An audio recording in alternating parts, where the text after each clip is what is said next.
Welcome back to CBS Mornings. It's time to bring you some of the stories that we call Talk of the Table. Why? Because it's a table and we be talking. We be talking. This morning we're joined by comedian Chelsea Handler. She be talking too. Now we know Chelsea from her very popular late night show. It was called, what was it called, Chelsea? Oh, Chelsea Lately. Chelsea Lately. It ran for 7 years. Thank you very much. And now, get this, she's guest hosting The Daily Show all this week. We're on that in just a moment, but first, let's get right to Talk of the Table. You're in pole position, David. All right, here we go. Welcome, by the way. Thank you. Good to have you here. So, my Talk of the Table is one of the sweetest moments from last night's Grammys. Yeah. It was my favorite moment at the end.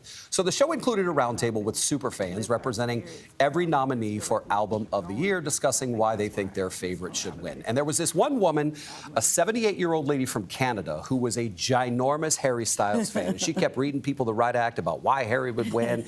And sure enough, at the end, Trevor Noah is on the stage. He's got the envelope. He's about ready to read it, and he turns, and I think, uh-oh, the show's going off the rails here. And he runs to that lady to let her do this. Watch. I like that, too.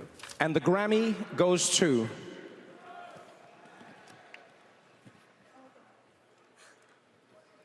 You can read it. Harry Styles! There she is, 78 years old. Her name is Rena. She is from Ontario, Canada. Not only did she get to say his name once she got it out, they let her give him his Grammy. Yes.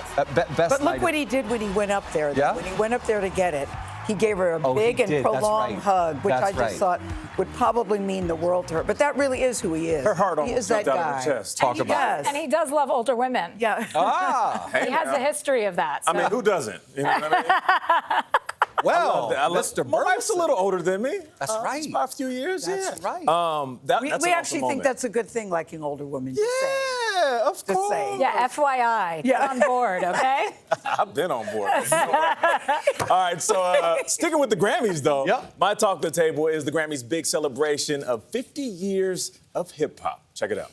Please don't forgive me for what the stove did. Nobody touched the Billy until Ho did. UNITY. It's getting hotter. METHOD, man. Hey, you get off my cloud. I won't stop rocking till I retire. Never wrapped up party, they come correct. All cut to on time, and rhymes connect. Got the right to vote and to elect. And other rappers can't stand us, but give us respect. You believe me, I like it.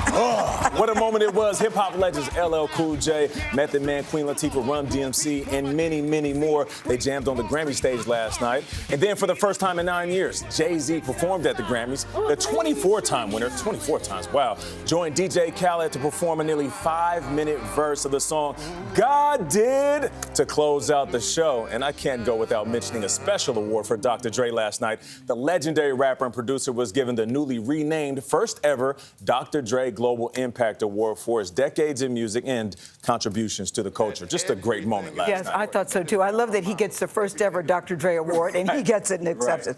He's also awesome. My Talk of the Table is a look inside, behind the scenes. Clive Davis's legendary, iconic pre-Grammy gala at the Beverly Hilton Hotel. It was Saturday night. So this star-studded event returned for the first time in 3 years. There's Maren Morris was there. I mean, Sheryl Crow performed there, of course, is Clive, who was introduced by Kevin Costner. Jennifer Hudson did a tribute to Whitney Houston. This was the 10th anniversary of her death, by the way, so she did a knockout performance. I had a lovely neighbor to sing with as we watched the one and only Frankie Valli perform. I know, I love this song, too.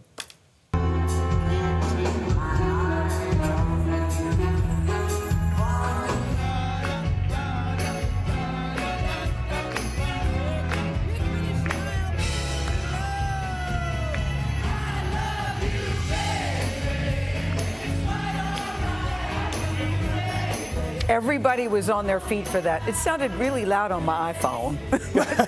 The sound was really great on my iPhone. It sounds a little muffled there, but everybody was on their feet. Nobody knew Frankie Valli was in the room. He's 85 years old. And everybody, young, old, everybody seems to know this song. You know you got pulled when you get Frankie Valli to perform, Yes, right? You gotta sing. What'd you think of the Grammys? I know you watched. Well, first of all, haven't you been taking singing lessons, Gayle? I know, Did I hear that? Chelsea, I know. You heard it. I still need some work to do, but at least I sing with gusto. I never said I was good, but I sing with gusto. I love it. I love that you're taking singing lessons. I need to take some dancing lessons is what I need to do. I don't have a lot of rhythm. Did you watch the Grammys last night? I did watch them, yes, in preparation to come on this show. So I loved them. awesome. I mean, there were so many beautiful performances. It's just so nice to see people win awards. It's like the Olympics. You're just so happy it doesn't matter who wins. I know. Yeah. That is so true. And I also have to say this, he hadn't had the party in a while because of COVID, of course. But everybody was so glad just to be out, to be there and be surrounded by other human beings. Yes. And there was something for every single musical taste. It was great. The biggest party of the year. It really is. It's so much fun. Chelsea, but we got to talk to you about your show because you're guest hosting tonight. And backstage, Chelsea told me, I'm pumped, I'm psyched, I'm ready. Yes, I'm really excited. I'm guest hosting The Daily Show all week, and I couldn't be more pumped up. I'm into it, and I guest hosted for Jimmy Kimmel over the summer a while ago, and it kind of invigorated my desire to do that again. So I'm really excited to get in there. We have Raphael Warnock on tonight, so that's an interesting choice for a first guest. You chose him, why? Well, because I just admire him so much, because he had such a tight race in Georgia this year, and because he's one of the stars of the Democratic Party. You think you'll ask him anything about Herschel Walker? I think I might have to, Gayle. I think I might have to get in there. Ask a little something about that? I find Herschel Walker to be very upsetting, you know, that the fact that that was a tight race and that he was even a candidate. So I think we're going to have to touch on it. Yeah. But you know a thing or two about doing late night TV, and there are no women on late night TV. Why do you think that is? And why do you think that you could change that, Chelsea Handler? A lot of people pulling for you. Well, thank you. I mean, I have a pretty good track record at doing it, you know, and I do love it, and I'm in the mood to work. And I think when you're in the mood to work and you have the right attitude, that you always deliver the goods. There's been a lot that's happened since your show ended, right? We had the Me Too movement. We've had a global pandemic. The world is different as you sit at the table tonight. Are you in any way different as a comedian? Question. Yes, I think we've all kind of had to evolve, and thankfully so. You know, I'm not really interested in all these people talking about the parameters of cancel culture and how limiting that is. It's not that limiting. All they're asking you to do is not be sexist or racist. That's not a tall order. No. So when people complain about that, I have a very strong desire to put a show together and demonstrate for people that it's not that hard to accomplish. You know, so I'm very eager to get back into the late night scene. Yeah, you mentioned cancel culture, and you say that you're not afraid of being canceled. Is that the reason why? Because of the parameters in which people are canceled? You're like, I'm not. Well, I'm not an idiot, so I'm not doing anything to be canceled. You know, I'm smart enough to understand the pulse of what's happening and to change your, you know, behavior and have your jokes not target anybody, not to be discriminatory. That's not difficult. That's actually, you know, challenging every comedian to be a little bit more clever. And I welcome that challenge. I like when you said, you know, I'm not an idiot, and it's not hard to do. It really isn't hard not to be racist, not to be sexist. You've gone on record saying you no longer want to make fun of celebrities. What do you mean? Well, some of them deserve it. You know what I mean? Like Elon Musk, I don't have a problem with making fun of, or, you know, some of those other people out there that are just demonstrating bad behavior, but not these young girls that are innocent. You know, on my old show, we would make fun of Britney Spears and Lindsay Lohan, and you could just see the damage that all did. You know, as a society, we all just piled onto these girls, and they're innocent. You know, so that's not necessary. I think, you know, the people that are larger targets are the people that are kind of taking advantage of everything, of the world, and not putting out. Game. Yeah. And you're going on the road.